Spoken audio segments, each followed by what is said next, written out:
327 new positive cases were reported in Goa on 15 June 2021. According to media bulletin issued by Directorate of Health Services, Goa's recovery rate is 95.63%. In total, 1,55,926 people recovered in Goa till now. 548 people recovered in last 24 hours. 3,120 new samples tested today. In total, 8,72,950 samples tested in Goa till now.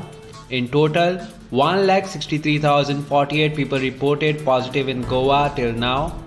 10 new deaths reported today. In total, 2,947 deaths reported in Goa till 15 June 2021. Active cases in the state now stands at 4,175.